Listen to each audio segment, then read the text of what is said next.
Ladies and gentlemen, welcome once again to the Packernet Podcast. I am your host and resident fanalist, as always, Ryan Schlipp. Check us out online, packernet.com. Find me on Twitter, pack_daddy. I'm just having a minor panic attack. Please tell me. These are inverted. Today, the 9th. Oh, thank you. I thought I didn't save the Packernet After Dark, and that was a wasted day. Yikes. All right, we're good. So, here's the deal. The plan initially was just straight up laughing at the enemy, because we gotta hit it, and we gotta get moving on to Denver here. I don't exactly know what's all going to go down today, because something else came up that I want to talk about. Plus, I put a lot of time into this, and I'm not going to not do anything about it. There seems to be a lot of discussion about the offensive line. And from what I can tell, people are really excited about the offensive line. And I'm just hearing little things, and I'm confused, because we all agree that it's dog crap. Like, everybody seems to agree that the run blocking is appalling. We can't run the ball. Everyone seems to agree that Jordan Love is under pressure, and this is a terrible pass blocking offensive line. He's been under pressure more than just about any quarterback we've seen. I mean, I don't remember Favre or Rodgers really ever being under pressure ever, as far as just like on a general basis. We've had very, very, very good offensive lines basically my entire life. So, I mean, with a couple minor exceptions, transitional periods or injuries or whatever. And so I just find it odd that there also seems to be this thing where it's like everyone's really excited about Anthony Belton, which, people are putting videos out there. Like I said, I forget the guy's name, a big national former player, likable guy, and he does offensive, but he put a thing out about Belton, so now it's a big deal. Everyone's like, oh, he's all good. And it just, I don't know. There's just this thing about that. And then I had somebody comment that they thought Sean Ryan was better than Elton Jenkins, and that freaking blew my mind, because I had never realized that was a narrative at all. I don't know who's saying that or why or what. I think there seems to be dislike for Elton way beyond what is necessary, and seemingly apparently like for Sean Ryan. I didn't know that was a thing. So it's just kind of blowing my mind a little bit. And so we're going to talk about the offensive line. And I don't want to spend an inordinate amount of time complaining after a loss. That's not really the intention, but I do want to be accurate about our team. Just like I said with Chicago Bears fans. This would have been last night, but take the wins, but don't lie about the L's. We have got a quarterback playing at an incredible level. Watson is emerging.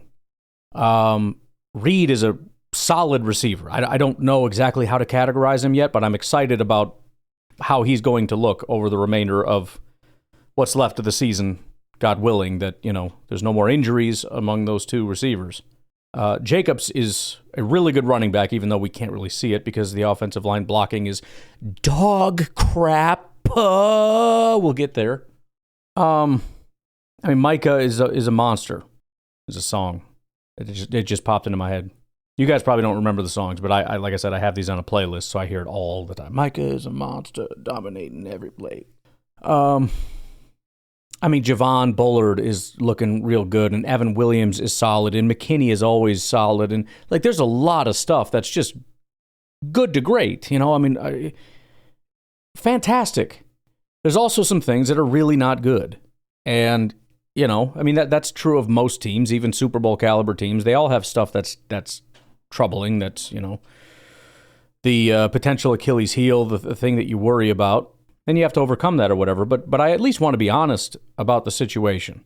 Now, that's not to say that people can't disagree, and obviously a lot of people just generally don't like PFF, and even among people that do like PFF, many of them seem to feel that offensive line is their weak spot as far as grading. But again, and now we're getting into silly territory, because at that point, fine, then I guess I have no idea how good Bakhtiari was or anything else, because a lot of the praise that I've heaped on our offensive lines over the years have been based on PFF. Not to mention, again, it's kind of nonsense because it correlates directly with how good the offensive lines have been. PFF says that the run blocking for the Packers has never really been very good. Well, that kind of checks out because it's never been very good according to the eye test or any other test that exists, aside from ESPN blocking metrics, which are the worst thing in the world. The worst. Maybe that's where this is coming from. I have no idea, but that is the most dog crap, ridiculous, nonsense metric in the entire world. When Billy Turner was like the best tackle in football, I thought ESPN as an entire network should be shot into the sun just because of that. And I will never, ever consider that a metric since they did that. Billy Turner was never good. And we had Packer fans that swore up and down that he was a stud because Rodgers loved him and heaped praise on him. LaFleur heaped praise on him, and ESPN heaped praise. So everybody just loved this guy. And it's like, guys, I'm telling you, I'm pleading with you to understand he's bad. And he was bad. Not quite as bad as some of the guys we have now. I would take Billy Turner at this point. But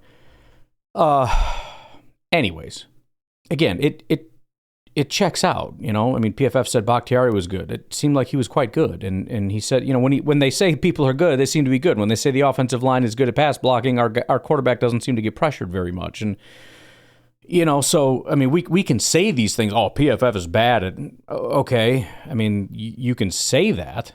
I don't know why I should believe that. How do you know they're bad? Well, they don't know this. You kind of know, especially offensive line. I mean, I understand certain things can be complicated. Offensive line protections? I think they kind of got it. I think they got it figured out.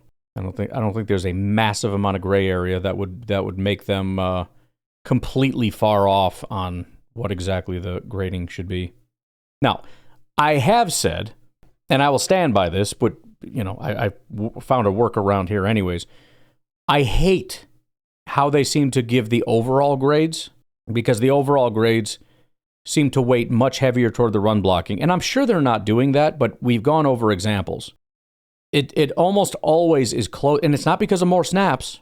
I've looked at it. The snaps are, I mean, let's be honest. I mean, it's a passing league. Every team passes more than they run almost always, so that's not it. But the grades are almost always closer to the run blocking. And I think, if anything, it should be weighted much heavier. I mean, if you have like an 80 pass blocking grade and a 60 run blocking grade, as far as I'm concerned, I mean, that's like a 75-80 grade. You're perfectly average as a run blocker and you're a great pass blocker. You are the cream of the crop as far as I'm concerned and as an offensive lineman. If you're a 60 pass blocking and an 80 run blocking, I mean, you'd be great for the Bears. I don't really want you. I mean, maybe I would at this point I would take you, but you know what I mean? What I did here, let me tell you what I did. I went back to the beginning of PFF, which goes back to 2006, I think it is, when they start recording stuff.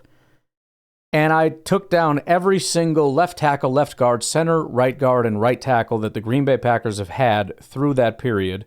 And I wrote down their run blocking and pass blocking grades, and I separated them. So they're two completely different categories. I don't even have their overall grades because I couldn't give a crap what PFF says their overall grades are. I care how good of a run blocker you are, and then separately how good of a pass blocker you are. And so I want to look at not just our offensive line, but our offensive line historically. Again, going back to 2006. So basically the slightly prior to, but pretty much from the beginning of Rodgers through today. Just to put things into perspective. Some things are not bad. Some things are worse than others. And obviously the pass blocking is more significant than the run blocking. But it's worth mentioning, you know? So let's go through it because we're already about 10 minutes into this. So I want to start off with the run blocking, and I want to go left tackle to right tackle in order. Right now our left tackle is Rasheed Walker. Rasheed Walker on the season has a 57.1 run blocking grade. Now, I've always said, you know, high 50s to 60 run blocking is pretty standard Packers run blocking. as long as you have a good pass blocking grade, I don't really care. And I shouldn't say I don't care. I mean, obviously it would be better, but I've settled. To be clear, though, that is a below average grade. So out of 20, we have exactly 20 years of data. That would rank 13th. So Rasheed Walker is the 13th ranked run blocker. And you got to remember, there are years where you've got like a guy that's terrible, who like was there for a year, injury, whatever. So as far as established starters, it's probably closer to like 13 out of 18 or something. But we'll just call it 13 out of 20. So below average. Our left guard, Aaron Banks, and this is where it gets pretty interesting because one of the discussions that I had, and I've talked about this on the podcast too, like his pass blocking has gotten better, and it's been solid for like 3 weeks and whatever. So, you kind of fingers crossed that maybe he can kind of figure some stuff out. But the mischaracterization, again, it all seems to be on the interior. First of all, Elton Jenkins apparently was terrible. I don't know where that came from because he's not. Belton is the savior at right guard, and he's way better than Morgan. False. He's been significantly worse than Morgan. Sean Ryan is an upgrade at center. Way off. He has been awful. And then Banks is really like emerging the last several weeks. And again, like I'll grant that maybe the pass blocking, if you just look at like 3 weeks, has looked better. But I mean, you really got to like turn your head and squint and everything else. As of right now, though, just to be very clear, he has a 56.1 run blocking grade. And again, that doesn't sound terrible. It is 20th out of 20 years of left guard play. Think about the left guards we've had. Obviously, there was like the Sitton era, which is, I mean, probably the most underrated Packer of all time. I mean, he might have been, I think he was the best offensive lineman in this entire era. One of the best of my entire lifetime. Doesn't get nearly that much praise. I said that before, that he's underrated, and it's like, what are you talking about? He's a whatever, Pro Bowler, Hall of Fame or whatever. Packers Hall of Fame, maybe. I have no idea. And it's like, yeah, but that's not enough. It's just not enough credit. Like, you don't freaking understand. 20th out of 20, though. The worst, if the season ended today, he would have the worst run blocking grade of every left guard that has ever played in Green Bay, Wisconsin, going back to 2006. 20 years. And Banks right now is my favorite interior offensive lineman. At center, Mr. Sean Ryan, who has filled in for Elton Jenkins. Admittedly, he does have a better run blocking grade than Elton Jenkins. 60.6 compared to 63.3. Even still, he ranks 14th out of 20 offensive linemen. So it is below average as a run blocker. And I'm not even going to complain about it. I'm not. I mean, that's great. I'm excited about that. I'll take that.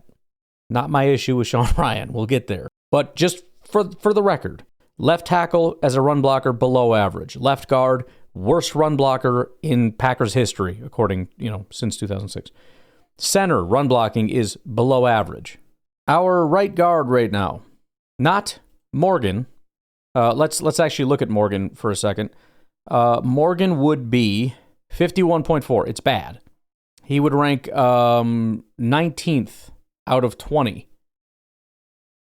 Anthony Belton, however, has a 40.6 run blocking grade and is the worst run blocking offensive lineman in PFF era history.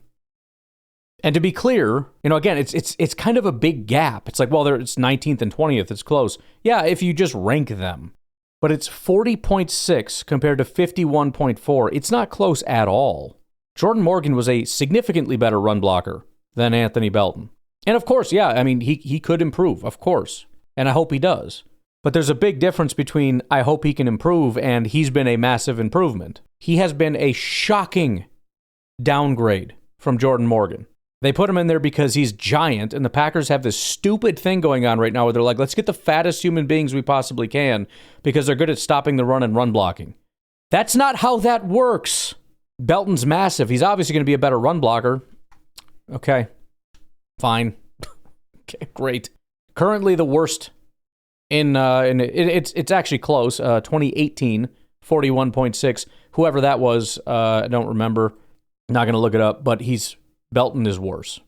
Then we get to good old Zach Tom, and he is the third best run blocking right tackle in PFF history. And the fun part about that, of the two people that are better than him, one of them is Zach Tom. 2011, probably Balaga, I think, if he was around at that point. I think he was. And only 1 year of that has beaten Zach Tom.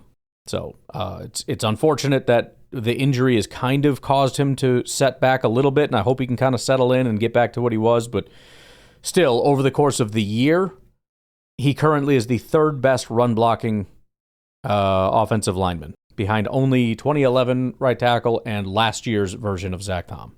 If we just average out everybody in run blocking, it is the second worst run blocking offensive line since 2006, with only 2021 being worse.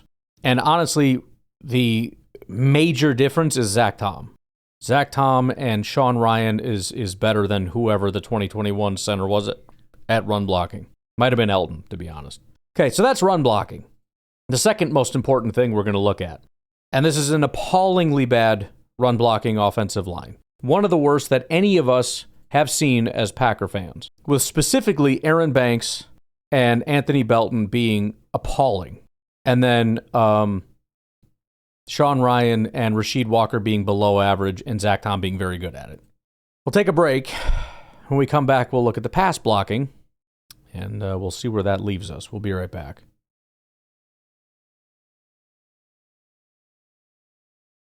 Okay, so Rasheed Walker. And I've liked Rasheed, you know? He's got a 70 pass blocking grade, and as I've said, if you're kind of in the 70s and in the 60s, I'll be okay with it. He has been pushing it for a while now, because he's exactly at 70. It's 70.2. And then his run blocking is a 57, where it's like, yeah, I mean, technically it's a 70 and it's almost a 60. It's like, bro, you're freaking pushing it.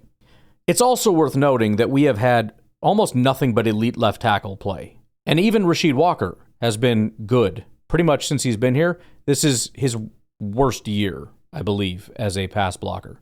All that to say, believe it or not, even with a 70 pass blocking grade, which is fine, this is the third worst pass blocking left tackle we've had, with 2021 and 2011 being the only 2 years that are worse.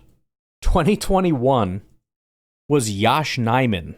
Okay, Elton Jenkins also was in the mix. He played less snaps and played less games, so I went with Yosh Nijman. Elton Jenkins was elite. He had an 81 pass blocking grade and a 71 run blocking grade. I swear people forget how good he was or just choose not to believe it. And again, moving him around has been a disaster, plus the injuries, plus now he's old. I mean, it was just a completely wasted opportunity to have a very good offensive lineman with Elton. But anyways, Yosh Nijman in 2021 and 2011 was Marshall Newhouse. To make matters worse, as bad as Marshall Newhouse was, basically, he started for us for 2 years. Meaning in 2012, Marshall Newhouse was actually better than Rasheed Walker. He had a 72.5 pass blocking grade in 2012. So 1 year of Marshall Newhouse and one time Yosh Nijman were worse than what we're getting out of Rasheed Walker. So that's not good. Then we get back to good old Aaron Banks, who has certainly emerged and done all these things. And again, if he continues, this will slowly creep up because the pass blocking has been consistent for all of, again, like 3 weeks. I lied, it's 4 weeks. And to be even more fair, he's had like one bad game since week 6. So the pass blocking has been decent. I mean, there was a 60, a 40, a couple low 70s, so nothing that's going to massively jump up his grade, but there's also been some 80s. There's been 1, 2, 3 80s mixed in. So I mean, again, if he continues this, it will come up. But as of right now, he has a 67.5 pass blocking grade. Remember, he is the worst run blocking offensive lineman in the entire PFF era in 20 years. He is the fourth worst pass blocking left guard we've had in 20 years. Fourth worst. The next worst was Lane Taylor in 2018. By the way, Lane Taylor was a phenomenal player for us. It was just a really down year for him. Looks like he struggled mightily with injuries around this time, but he was he was in the mid 70s like every year as a pass blocker. This was just a really big down year. And as a down year, he had a 67.3. And Banks, who's having the best pass blocking year of his career, is at a 67.5. This is by far his best year as a pass blocker because he's not a very good offensive lineman, period. I don't know why we frickin' paid the guy. Sorry, it's a good day for me to do this because I'm just in a little bit of an agitated mood, which, I mean, laughing at the enemy would have been perfect too, but I have to get this dealt with, and today would be a great day to do it.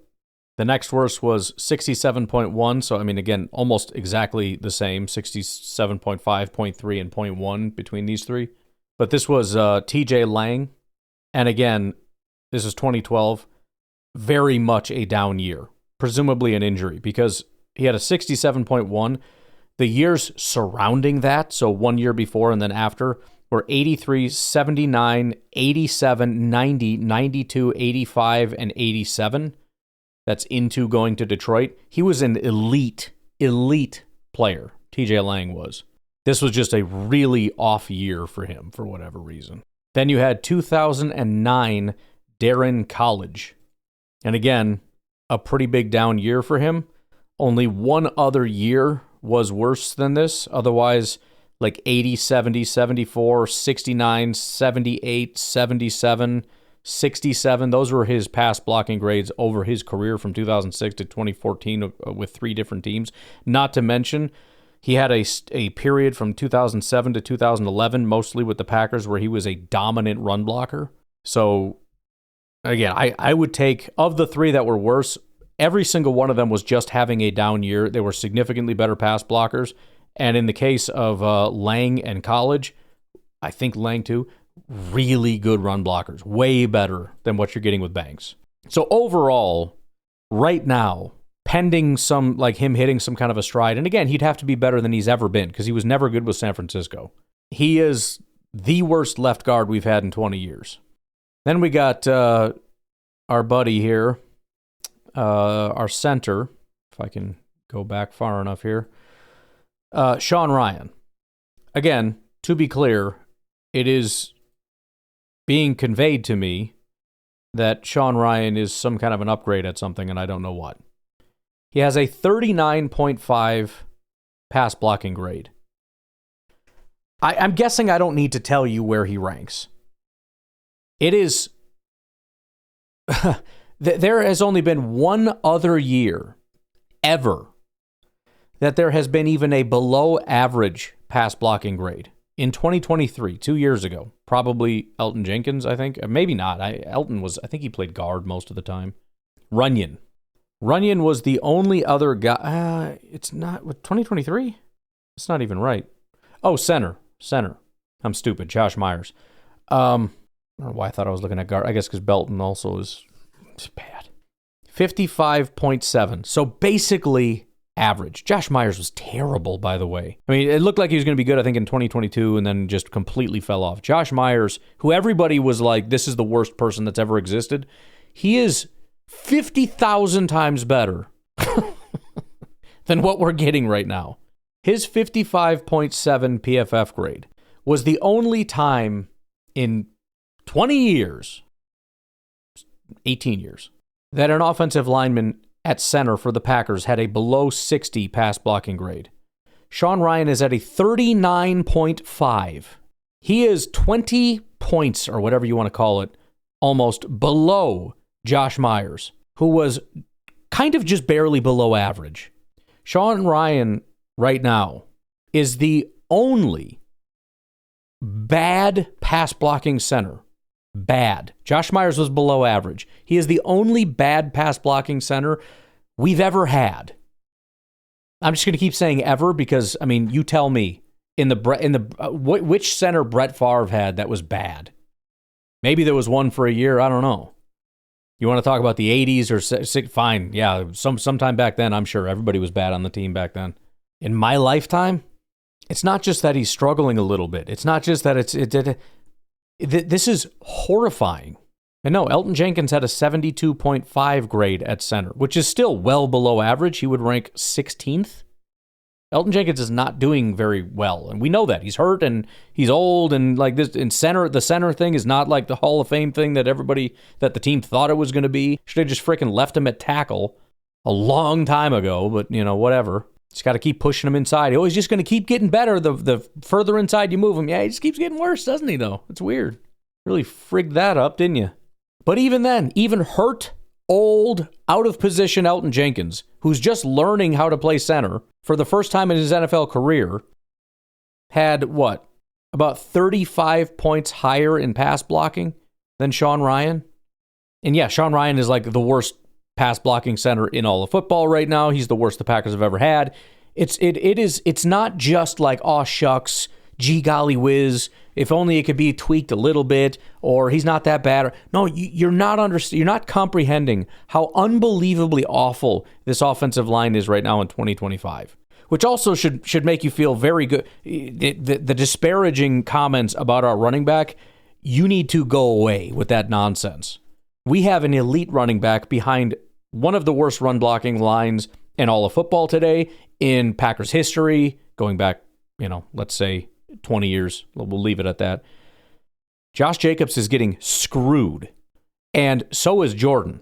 And Jordan, only by the power of Jordan Love playing at a shockingly elite level, only a guy that has almost a 100 PFF grade when he's blitzed is going to be able to do anything behind this dog crap offensive line. And listen, I understand, like, it's like, why are you being so harsh to because I'm frustrated at what appears to be a squandered opportunity. And it's not to say we can't win the Super Bowl or anything like that, but this is a massive hindrance to anything we're going to be able to try to do. And there's no question. You know me. I am a gootlicker. I am. I like the guy. He's done phenomenal in the offseason. I think he's done a good job drafting. But this offensive line thing has been rough. I think the Elton Jenkins thing has been botched. I think Jordan Morgan's looking like a swing and a miss. I think Anthony Belton is looking like a swing and a miss. I mean, we had a bunch of guys go out. We took a bunch of swings, Sean Ryan being one of them. All these guys, I love that they went swing after swing because they know how important it is. So the process was great, but the evaluation part of it has been horrible because there isn't a single person outside of Zach Tom, which is a great pick, but going back how many years now? And Rashid is also, for a 7th round pick, he's been wonderful, but the drafting has been terrible. And then you go out and get a guy who you overpaid from San Francisco, who was bad. That had Billy Turner written all over it from day one. A guy that never really was good. You gave a bunch of money to. Billy Turner was the same thing. He was bad. And when we paid him all that money, people I think he went from Miami to Denver, people looked at us like, what are you doing, bro? And it was the same with San Francisco. San Francisco was falling apart because of their offensive line. They were furious because now their offensive line is bad. They can't run the Shanahan offense. They can't do anything anymore. It's just a disaster. They went from like being the Eagles where they just imposed their will on everyone to just like, we can't do anything. So they hated their offensive line. They wanted all new offensive linemen, and we pay a premium to go grab one of their offensive linemen? The 49ers did not care. They're not looking at it going, oh no, they took Banks from us. Nobody said that. They all looked at us like, thank you. It's like somebody selling a lemon car. They're not going to laugh at you to your face. They're going to be like, oh, you're getting yourself a good deal there, sir. This thing has got us through so many good memories in this car with all the road trips. Right, kids? Okay, let's get out of here quick. There's a lot of work. We need 4 new offensive linemen. And I like Elton. I think Elton is solid, but just his age. We only got a couple years left with Elton. So, I'm good keeping Elton wherever. He's a center now. Great. Okay, he's our center. Rashid maybe can hang out, depending on how much, Rashid and Elton, in my mind, I know we got more to go through and we will, they're kind of stopgaps. Okay, we can kind of hang on here. The left guard thing is bull crap. The right guard thing is bull crap. Those need to be fixed immediately, and we're going to have to make a plan for left tackle and center, which, by the way, is why I've been saying Morgan needs to be a left tackle, and that's it. The guard thing is not working. I don't care if he sits on the bench. Train him to be a left tackle. Because he's either going to replace Rasheed Walker, which it looked like he was doing a good job of that in the offseason, or he's just going to bust out. Stop with this guard bull crap. Knock it off. He's not a guard. He was playing left tackle, and he was better than Rasheed Walker, and everything was great. And then Banks got hurt, and it's like, oh, I guess let's try him at left guard. And then he plays left guard, and he's not very good. And then Banks comes back, and he's like, okay, you're done with that. But, oh, look, there's an opening at right guard. So now we make him a right guard, and now he can't play right guard, even though he's okay, but he wasn't that good. Now we're going to put Belton in there, and Belton's even worse. So now Morgan, who's played 3 different positions, is now sitting on the bench doing nothing, as Anthony Belton comes in at the position that I think he should have been training at the whole time, but he's been a right tackle since the day he got here, and now out of nowhere he's got to play right guard, where he's had 0 training all through the offseason. You know how many times we put him at right guard, even as an experiment? 0 times. Why? I don't know. I said all offseason, why don't we put this guy there? Wouldn't that be a lovely idea? At least try it. They didn't even try it. And now live in the middle of the season, you're going to put him at right guard? What are we doing? And this is a coaching thing, by the way. This isn't Gutekunst. As far as I'm concerned, they have screwed Gutekunst's picks up. Morgan is a left tackle. Maybe Belton's a right tackle. I don't know. He never plays there. But I would love to have seen him at right guard, and now all of a sudden an epiphany, oh, you know what? I bet he'd be a right guard. Yeah, maybe. But you start him week, 13? 12? In the middle of the season, having no experience? What are you doing? And now he's worse than Morgan. But I guess we're convinced he has to just stay there because he's a big, giant human being, and we want to be better at running the ball. And he's big, so that means he's better. That's why we got Banks, after all. He's big, so he must be better. Morgan needs to be training to replace Rasheed. He's a first-round pick. I mean, either he can do it or he can't. And the problem is we have to make a decision on Rasheed. And guess what? We have almost no information because we're effing around with our first-round pick playing as just this versatile switch. I'm so sick of the versatile nonsense. Oh, he can play everywhere. He can play everywhere. He can play everywhere. And in the meantime, he plays nowhere at any quality level because he's not just staying somewhere and training it. It's the same thing with Elton. He was an elite tackle for us. And we said, nah, let's give that away to this guy, and let's put him at right tackle. Oh, wait, he's not very good at that. Let's put him at right guard. Okay, let's actually try left guard. Let's leave him there for a long time. You know what I really want? I want him at center. Let's put him at center because I want to go pay somebody else to do it, and I think he'd be a Pro Bowl center. Turns out he's not a Pro Bowl center, and we have screwed that whole thing up royally. It didn't have to be like this. But we just had to put Morgan at guard. We just got to keep putting Morgan at guard. He could have been a left tackle right now. He could have been our starting left tackle, who, again, was playing better than Rasheed. He was actually doing really well. But no, then we got to make him a guard, and then he's a failed guard. Oh, he's a bust first-round pick. Oh, great. Now he's bad. And now he's got to sit on the bench, and he's sitting on the bench doing nothing, being replaced by Belton, who's a second-round pick, because he's bigger. Except he's never played right guard for us because we've been convinced he has to only be a right tackle. We can only play him at right tackle. We're not even going to cross-train him, even though we cross-train everybody doing everything. We're not going to even consider this massive human being who's actually not very agile to play tackle. And I've been saying that since day one. Those speed rushers in college, I kept watching them, and they're like, you can't handle those very well. And in the pros, that's everybody. Everybody's that fast, bro, even the big guys. But no, he has to be a right tackle. He just has to be. Even though that position is completely locked down, he's never going to win that job. So our second round pick, I guess, is just doomed to be a right tackle because the coaches have made that freaking determination. I don't know who's responsible for what, but that offensive line coach that we have, I'm over it. Butkus, great last name, cool beard, he's got to go. And I understand our OC is never going to go back to being an offensive line. I don't give a crap. There's got to be somebody out there that's very good at that job. And it ain't Butkus. It's just such a cluster F, the way they've handled this offensive line. Everybody's in the wrong position. They never leave anybody in any position. We're shuffling and shuffling and shuffling and shuffling and shuffling. You know why you're shuffling? Because it's not working. Do you know why it's not working? Because you won't stop shuffling. Take a break. We'll be right back.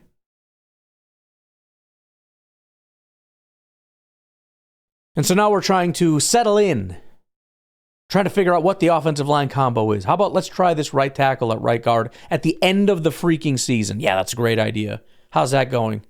Oh, he's the worst right guard we've had in 20 years. Well done. Well done. Because he has no experience, because you've insisted he has to be a right tackle for no reason whatsoever. Because it never occurred to you to even try him at right guard, and now you have an epiphany at the end of the season where he has to suddenly just learn. And I hope he I really think, I shouldn't say I think, I don't know. I mean, at this point, it's not looking great. But I always thought he'd be a good right guard. And boy, do I wish they would have just trained him at right guard all through the offseason and all through the regular season. Because you go through practice in the regular season if he was just at a right guard. But no, I'm sure he's been sitting at right tackle the whole freaking time. Waste. Anywho, so Sean Ryan is the worst pass blocking center by a mile. Speaking of right guard. We've already established that our right guard, Anthony Belton, is currently the worst run-blocking right guard in 20 years. Would you be surprised to find out he is by far the worst pass-blocking right guard we've had in 20 years? And when I say by far, which I said this about our center also, our center and right guard combo is so much worse than any individual people or group of people that we've had ever. 2 times in 20 years, we have had a right guard under 60. In 2018, it was a 59.9. So we're getting real literal when we say below average. Do you know who that was? 2018 was a heck of a year, man. That was Ted Thompson just doing like a hodgepodge. I love Ted. And again, this is what I always say too, where it's like, we always get locked into stuff. When somebody's good, you just have to defend them all the time. Or when you dislike them, nobody can ever change their mind. Ted Thompson was one of the most respected GMs in football for a long time, and for good reason. He was phenomenal. At the end, though, it got rough. And the funny thing about Ted is that dude would never spend money. And when we needed stuff, especially around like 2018, he was just like, yeah, all right, I'll go get you stuff. But he just went and got the most bottom barrel guys. And that was the year we had, and this isn't who it is, although he was one of the guys that did play right guard for us. He actually played, so he was better than 60, so he would not have been on this list. But the guy that did play more than McCray was Byron Bell. Byron Bell played 10 games for us at right guard. Byron Bell he's probably the worst up until through 2024 that we had at right guard. Byron Bell was awful. I mean, Justin McCray was not good, but my goodness, I mean, when you're talking Byron Bell and Anthony Belton, just don't draft anybody with Bell in their name at all. Bell, Belton, Bell, Baloney, whatever. Don't draft them or sign them or do anything with them. 59.9 for Byron Bell. Okay? Pretty much average pass blocker. The very next year was a 54.8, my old buddy Billy Turner. Up until last year, Billy Turner was the worst pass blocking right guard we had in 17 years, whatever, however many years. He was bad. And it took forever for me to convince people he was bad until it got several years in and people were just like, okay, I feel like I know what ESPN and Aaron Rodgers say, but I feel like this guy's bad. And it's like, yeah, I've been freaking saying that, dude. He gave up 52 pressures that year in 2019. Like, the pressure numbers were shocking. David Bakhtiari gave up 37. That was the next most. And again, tackles generally give up more. Once you get inside, you give up less. At guard, he gave up 52 freaking pressures, dude. He sucked. 54.8 pass blocking grade. Do you know what Belton has? 39.8. 12 of the 20 guards we've had in 20 years are 70 or higher. In fact, 77 or higher. More than half of them were in the 70s. We had 6, so about a third were in the 80s or higher, and 2 of them were even in the 90s as pass blockers. We have a guy who had a 39.8. This is, we are at levels where, I'm sorry, we should be panicked. This is something that should panic you. This isn't just below average. This isn't just, oh boy, it's not as good as Rodgers had it when everybody was great. I'm not talking about that. Okay, Josh Myers was that. Josh Myers was like, oh shucks, it's not elite, but it's kind of average across the board. We're definitely going to have to replace him at some point. This is like the worst in football. This is can't block anything. This is catastrophic. Do you remember when we didn't have Bakhtiari in the playoffs and how horrible that was? Because Billy Turner had to come in and it ruined our entire season. Basically, I mean, not 100% that's the reason we lost, but Billy Turner came in. Billy Turner had a 64 run blocking grade and a 70 pass blocking grade. And that still screwed up our entire season because he came in and played left tackle for us. We have guys pass blocking in the 30s right now, and they're playing right next to each other. And they're next to another guy that's one of the worst pass blocking guards we've ever had. And one of the worst left tackles we've had. From left tackle to right guard, basically the worst we've had individually in 20 years, not to mention collectively. It's no wonder there's so much shuffling going on. It's no wonder they don't just put the ball in Jordan's hand all the time. It's no wonder they're doing end arounds and all this crazy stuff.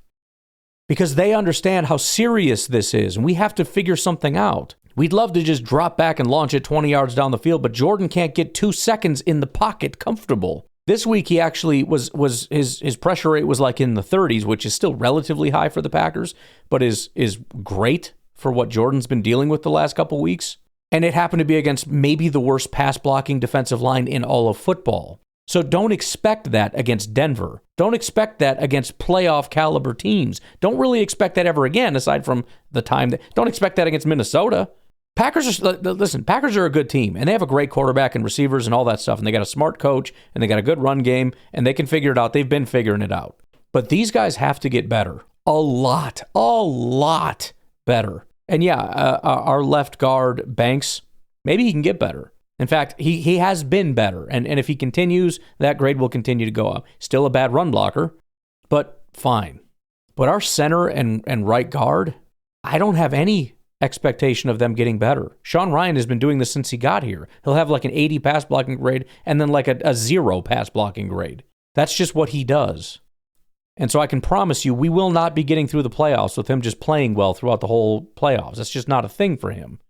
And Belton, maybe something switches, but he's got to go from appallingly bad to good? I'm not saying it's impossible. I'm saying you're lying if you think it's likely. So they have to get better. We have to get really creative to mitigate this. And starting next year, this has to be fixed immediately. And I don't know how you do that. I don't know if it's even possible. But you dug this frickin' hole, and you better find a way out of it. Because yeah, we got several years with Jordan and with these receivers and with the core players here. But that doesn't mean we can squander any of them. We might have 5 years, 6 years, who knows how many years. That doesn't mean we can throw 2 or 3 of them in the garbage because, oops, we botched the offensive line. No, this has to be fixed. This is a disaster. And I don't know that my plan would have been any better, but you know, when you say something over and over and over again, and then they don't do it, and you see exactly what you were afraid of happening before your eyes, it's going to piss you off a little bit. When I said Morgan is our left tackle, let him be a left tackle, train him to be a left tackle, let him stay there. He does that, finally, because they didn't do that 2 years ago. Oh, no, he has to be a guard. He's a guard, and he does all these things, and he's a guard. And it didn't work, and he wasn't very good. And then this year, they made him a tackle, and they let him stay at tackle, and they trained him at tackle, and he was actually better than Rashid. And it's like, okay, this is great, because he's a first-round pick, and he can be a tackle, and he's getting better and better, and then we can let Rashid walk. Not that I necessarily want to, but we're going to have to make that decision sooner or later, and so let's go ahead and do that. But no, now he's got to be a guard. And Belton, you know, I would love to see him at right guard. He's a big, strong guy. I don't think he's athletic enough to handle the tackle position. Plus, I don't really want him to be a backup, and that's all he's ever going to be behind Zach Tom. So why don't we put him at guard? He's a second-round frickin' prick. Let's get some value out of it. Nope, he's a tackle. He's only a tackle. He'll only ever be a tackle. I'm not even going to consider it. We're not even going to let him practice for a second at guard. I'm exaggerating. I'm sure he took a couple snaps, but it was almost 0. And look where we are now. Now we need him to just get thrust into this position. And what, I'm supposed to sit here and just beat him over the head? I mean, I am a little bit, but this is your fault, coaching staff. The hell have you been doing? Why hasn't he been playing guard? And then, again, the Elton Jenkins thing is a disaster. 2019, he came in, he started right away at left guard. He was pretty good. He had a 67 run blocking grade and a 73 pass blocking grade. That's pretty solid, especially the run blocking. We don't usually have guys run block that well. Next year, the run blocking goes back down to a 62, which is about what you expect from a Packers lineman, but his pass blocking goes up to a 75. He also cross-trained. He played 27 snaps at left tackle, 827 at left guard, 297 at center, 32 at right tackle. This is the kind of and again, this is what makes him so good and so valuable. I understand that, but you're not helping him. It's great for the Packers that a guy played 4 positions for you. It's great for like a plug and play, but you're not getting the best version of him at any one of those positions. 2021 was the only year we played him at left tackle.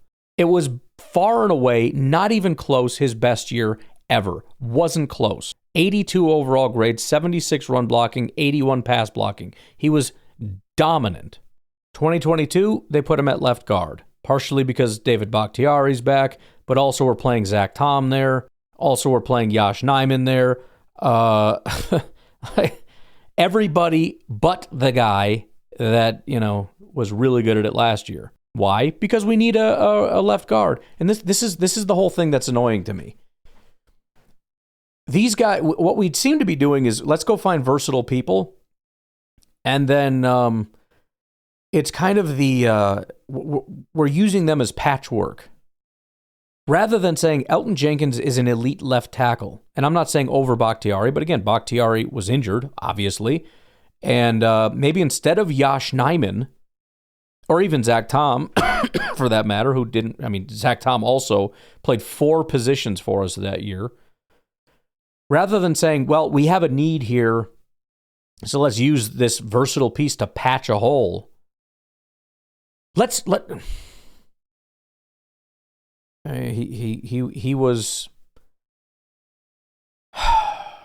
wasn't quite David Bakhtiari, but he was almost on the level of Zach Tom. He was about on the level of Zach Tom at left tackle. And then we just said, yeah, but we'd rather just use him to patch things up. Plus, we think he'll be so much better on the interior. He never was, and he never was again. I don't know. I don't freaking know, man. I don't understand. And because this is the way we do things, we don't ever want to go out and find a guy that's just a guard or just a center. Maybe occasionally we will, but we don't want to do that because we might need a hole patched over here at tackle. And if you can't cross-train a tackle, you're no good to us. And again, I understand the utility of it. I understand you could find yourself in a heck of a pickle if you don't have a guy that can play at a decent level in that spot. But we're also taking guys that can be Pro Bowlers and we're using them as freaking Band-Aids. We're taking a first-round pick and just throwing them at guard because, there was an injury there and you're versatile, so you go ahead and play guard now. That guy is a tackle. You drafted him. Let me rephrase that. Your GM, Brian Gutekunst, drafted him to be a premier tackle for you.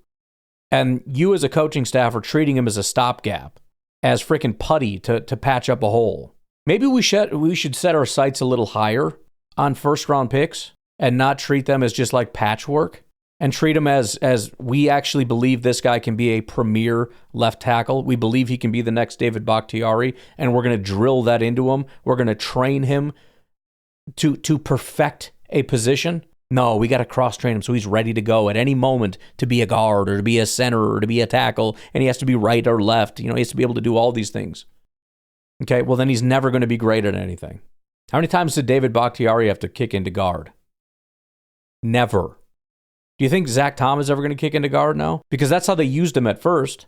Zach Tom had a 55 run blocking grade and a 78 pass blocking grade when he played 4 positions. Now that he's a right tackle and he's only a right tackle and they only train him to be a right tackle and he never has to think about being a guard, he never has to think about playing on the left side of the line, he doesn't have to think about anything but being the best right tackle in football, he's a great right tackle.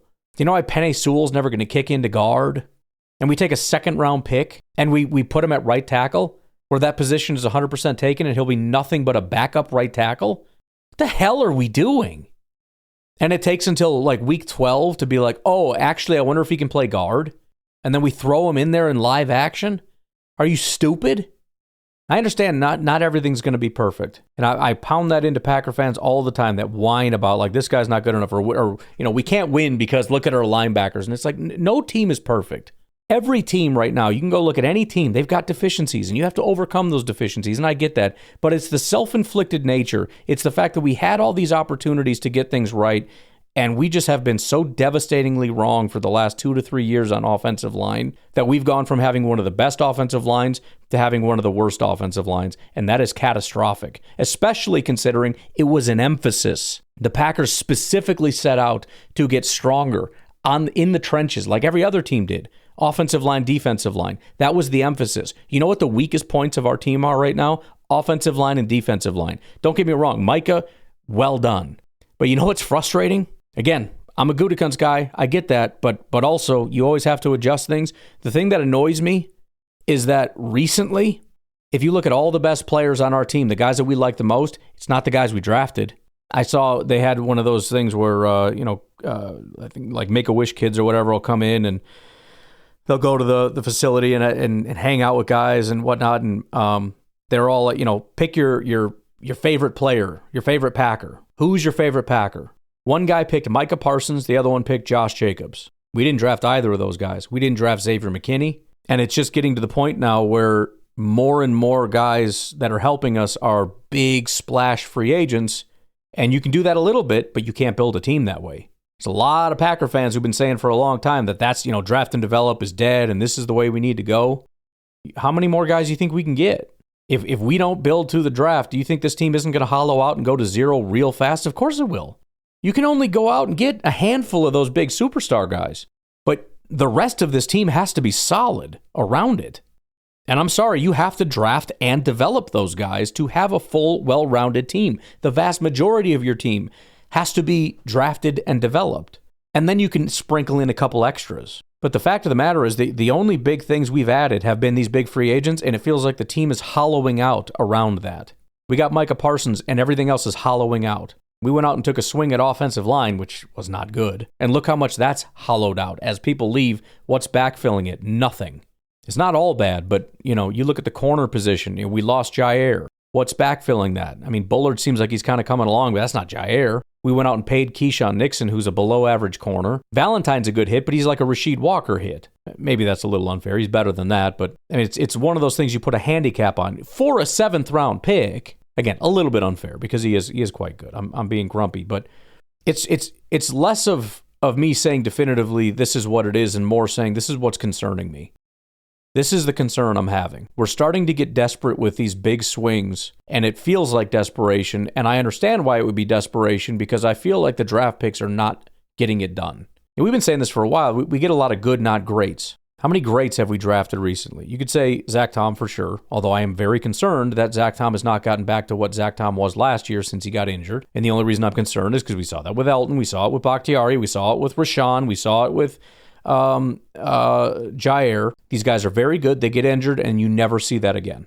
Fortunately, Christian is not one of those. He got injured, came back, and is like, every time I get hurt, I come back stronger. It's a concern. So, again, number one, it's me saying we need to be very clear about where we are because it's not being played up enough. It's being downplayed, and apparently we have people out there believing that we're actually making massive strides and there's a lot of improvements. I think most people believe that Banks is a solid player, that Belton is a big improvement over Morgan, and that Sean Ryan, I don't know how many people believe is better than Elton, but at least they believe that he's good or okay, or I don't know what people believe, but we need to be very clear on what exactly is happening here. It also needs to be made clear the catastrophic nature of it in terms of like how the high likelihood that this is going to end our season between this and our defensive line not being able to stop the run, et cetera, which again has been good, but I think it's at the expense of pass rush and all that. I mean, like it's not good that we have defensive linemen that are just not good. But that is not to say they can't improve. It's not to say we can't win because we have been, and I believe that we will continue to win. How many games? I don't know, but we will continue to win. I think we have a very good chance of winning the division. I think we have a very good chance of, getting a decent seed in the playoffs and playing in the playoffs. And I think we have an opportunity to win games in the playoffs. How far we can go, I mean, who knows? Who knows? Again, I'm not saying we can't win the Super Bowl at all, but these are big hindrances. And I think the best thing that can happen, really the only thing that can happen, is we need to see improvement. Rasheed has been better in the past. It would be nice if he could step it up a little bit. He's kind of like still Rashid, but a worse version of Rashid, and with everything else being worse, if he could just take a couple steps forward, that would be nice. Banks, again, a lot of people are pointing to improvement. Fine. I guess we're setting the bar pretty low here. If he can just continue with the pass blocking, and more importantly, no more with the terrible games. That's the biggest issue. It's 80, 70, 60, 40. No more of that. Stop that.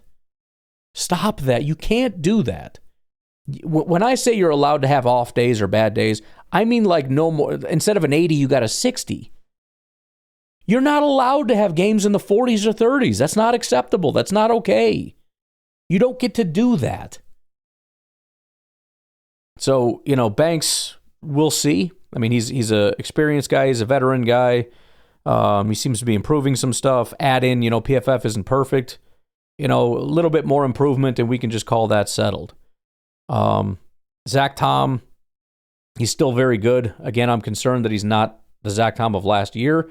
And again, in a year when everybody else is struggling, be great if we, didn't have him having his worst year, which is, incredibly high standard for him. But like I said before, he hasn't had a game with good pass blocking and run blocking in the same game in 7-8 weeks or something, which is usually his calling card. He's good at both, but it's been one or the other lately. And even the one that's good is not in the 90s, it's in the 70s. So it's a very pared down version of Zach Tom. Even though Zach Tom's still good, it's not the very good Zach Tom that we had last year. As for the center and right guard situation, I don't even know what to say. Other than I hope Belton can improve. He's been thrown in a very tough situation. If he can't, Morgan has to come back. Morgan is just better. I'm all for giving Belton an opportunity. And I just have a feeling the Packers disagree. I think they see him as a massive human being that can move people in a way that Morgan can't because he's bigger. And so he's probably going to be here to stay. And again, people are going to be able to show highlights. Oh, look, and I've seen him. Look at how he moves this guy on this play. It's great. But on a down-to-down play, again, you show how many plays. Cool. How many? He played 53 snaps. You're showing me 3 snaps where he moved a guy? Okay. He's played 2 games at right guard. So, it's not definitive, and I've been wanting him at right guard since day one. I'm hopeful he can still get it figured out. It's been 3 weeks. I don't know what they listed him as a left tackle. I have no idea why. Sometimes they don't change that. Even our center, Sean Ryan, if you want to find him in the list of people you have to look in guard because he's not listed among centers. I don't know what the heck. Whatever. I don't know. I'm a touch concerned, I guess. And again, I don't know why there would be much pushback because I'm assuming we're all watching the same games. We're all in unison saying, man, Jordan can never get a minute. We're all in unison saying this run blocking is terrible. There's nowhere for our guys to run. I don't know why I'd be getting pushback that actually these guys are good because, if they're good, why aren't the results good? You know what I'm saying? Anyways, I thought this would maybe just last a segment, but such is life. All right, I'm going to get out of here.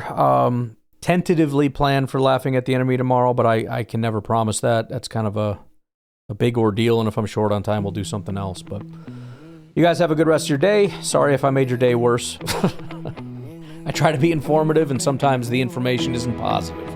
Can't be positive all the freaking time, man. Not everything is rosy all the time, you know what I mean? Only the rosy things are rosy. The other stuff is not. That's how that works. But you all have a great rest of your day, and I will talk to you tonight, tomorrow, whatever. Have a good one. Bye-bye. Pressure, pushing through the line, pressing down on love, no block to ask for. Under pressure, let's execute, beat down, splits the pocket in 2, puts fans in the streets. Yeah.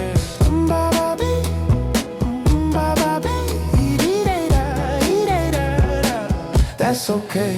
It's the terror of knowing what this line is about. Watching some good play, screaming, let me out. Pray tomorrow gives me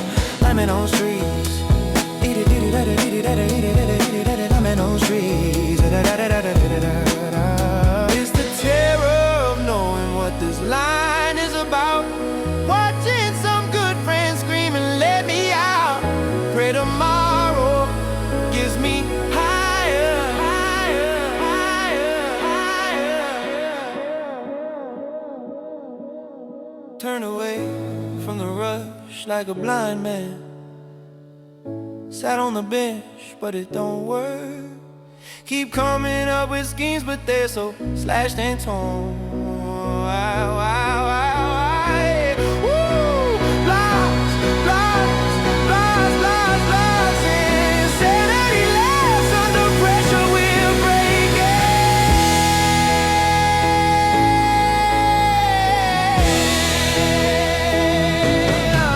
Can we give ourselves one more chance? Why can't we give blocks that one more chance? Why can't we give blocks, give blocks, give blocks, give blocks, give blocks, give blocks, give blocks, give blocks? Such an old-fashioned word,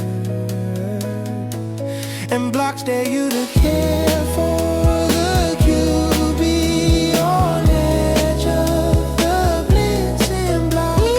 QB on street, dare you to change your way of caring about the grades.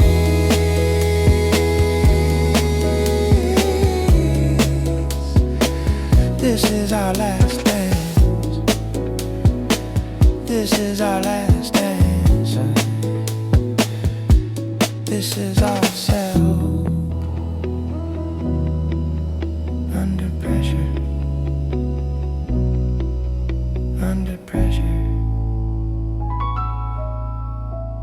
pressure.